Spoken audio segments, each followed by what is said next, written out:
Hello friends, welcome to my channel. My name is Leena and this is my first video in my booktube channel Abridged.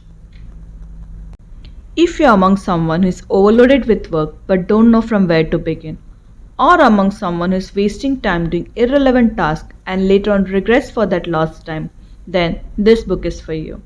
This book has helped me a lot personally and professionally, and I hope this video will create the same impact in your life as well. Today we are going to discuss the bestseller time management book Eat That Frog by Tracy. He's a motivational speaker and a self-development author and has written over 80 books. Eat That Frog contains productive hacks for time management in which eating frog is a metaphor used for the most important tasks that we are more likely to procrastinate, but if done on time can have great impact on our lives at that particular moment. Mark Twain said, if first thing you do each morning is to eat a live frog, you can go through the day with the satisfaction of knowing that that is probably the worst thing that is going to happen to you all day long. Rules of frog eating. The first rule of frog eating is if you have to eat two frogs, eat the ugliest one first. That is, create a habit of tackling the difficult task first thing in the morning. And the second rule says if you have to eat a live frog at all, it doesn't pay to sit and look at you for a very long time. That is, you should take actions immediately. But if you're not clear about your goals, you might end up doing irrelevant tasks that might take all your time and energy that can be used for productive tasks. Stephen Covey says, before you begin scrambling up the ladder of success, make sure that it is leaning towards the right building. Procrastination is basically not doing an important task or delaying something till we reach our deadlines. Reasons for procrastination are: first, lack of skill. It's a feeling that I don't know how to do it. Second is lack of interest, that is considering a task boring and avoiding them. Third is lack of motivation. It's a feeling like not doing something or stopping an important task in between just because you don't feel motivated to move on. Fourth is fear of failure. It's a thinking that what if I fail or what the others think if I fail. Fifth is resistance and rebellions. That is not letting anyone force you to do something that you don't want to do. Let's begin with the techniques that can be used to achieve your goals and bring positivity in your life. The first step is to define and visualize your goals. A clear goal can double and triple your productivity. Think of all the goals that you want to achieve, that might be personal or professional, and write them on a paper. For example, think of a ladder that leads you to success, and each step will be the task that when completed, you will be one step close to your goals. Make sure to keep your goals simple, realistic, measurable, and long term, as long term thinking improves short term decision making. The second step is to delegate your task. In this, you can use the 80-20 rule, which is known as Pareto principle by Wilfred Pareto, who noticed that people in the society seems to divide naturally into two categories, what he called the vital fews and tribal many. The vital few are the top 20% of the tasks that have greater impact, and the tribal many are the bottom 80%. This means if you have a list of 10 tasks to do, 2 of those tasks will turn out to be worth more than or as much as the other 8 tasks put together. You should refuse to work on the task in the bottom 80 while you still have the tasks left in the top 20 to be done. Or you can delegate those tasks to others. For that, you can ask 3 questions to yourself. 1. What are my highest value activities? 2.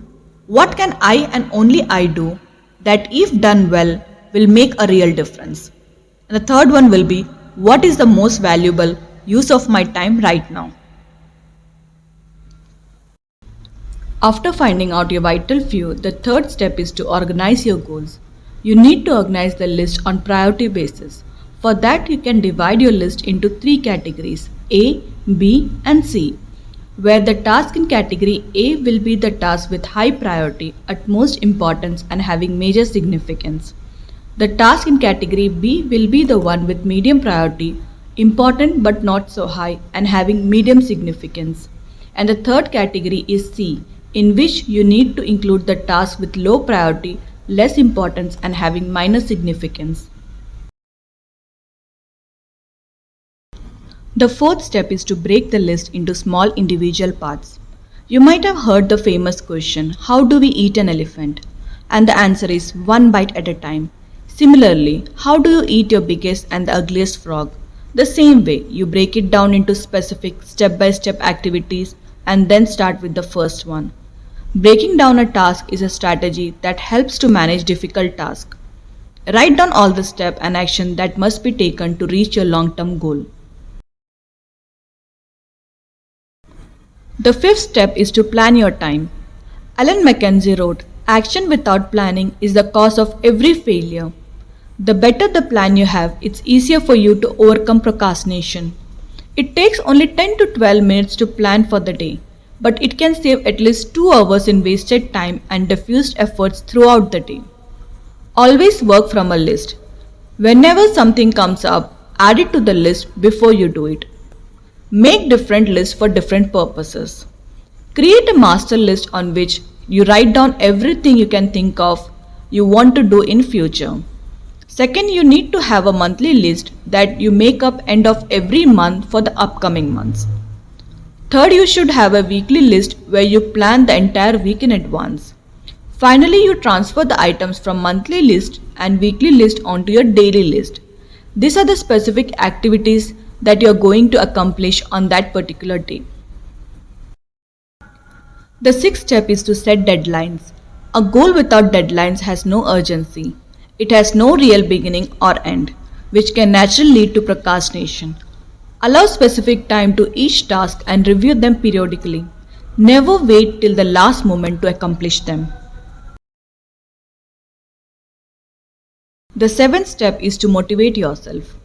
You should always motivate yourself to take action and work single-mindedly. Become your own personal trainer. Look for good in every situation. Always be optimistic and focus on the results rather than problems. Keep pushing yourself forward. And once you start moving, keep moving. Don't stop. This will create a sense of responsibility in you to complete those tasks. The eighth and the final step is to repeat your routine until it becomes habit. Develop a lifelong habit of tackling your major task first thing in the morning.